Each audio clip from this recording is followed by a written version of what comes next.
Hello বন্ধুগণ, তো চলে আসলাম আপনার সাথে একটা ইন্টারেস্টিং একটা ভিডিও নিয়ে। তো এইখানে যে ব্যক্তিটাকে দেখতে পাচ্ছেন এটা হচ্ছে গিয়ে আমি। তো পিছনে আছে আমার দাদার বাড়ি।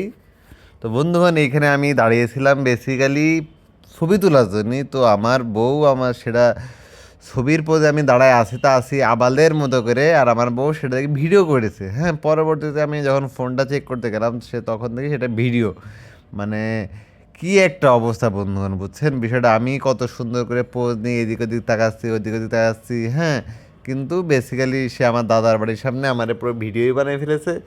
তো যা হোক, কি আর করা। তো এটা নিয়ে আমি আপনাদের সাথে শেয়ার করতেছি। তো যা হোক, এই বাড়িটা ছিল পারাননগরের একটা 5 নম্বর বাড়ি। তো এটা বেশ পুরাতন, এক কথায় ভুতুরে বাড়ি বলা যায়। এখানে অনেক রাত বিরাতে অনেক কাক কাক পক্ষেও থাকে না, থাকে শুধুমাত্র বাদুর। এবং এখানে মাঝে মধ্যেই আমার মতো কিছু কিছু বেকুব লোকজন আসে ঘুরতে। তো এখানে আমরা এই যে এখানে দেখতে পাচ্ছি আর একজন উকি দিচ্ছে, এটা হচ্ছে আমার বউ। এরপরে এছাড়া আমরা অনেক ধরনের ছবি তুলছিলাম। তো বন্ধুর একটা মজার বিষয় দেখেন, আমরা কাককেও কিন্তু বাদ দিইনি বন্ধুরা। দেখছেন, কাকেরও কিন্তু ভিডিওটা করে নিয়েছি। কাক দৌড়চ্ছে, কাক লাফাচ্ছে, কাকের ভিডিও কিন্তু আমরা ছাড়িনি বন্ধুরা, দেখছেন। তো বন্ধুগণ, থাকবেন পাশে, সাবস্ক্রাইব করবেন। টাটা।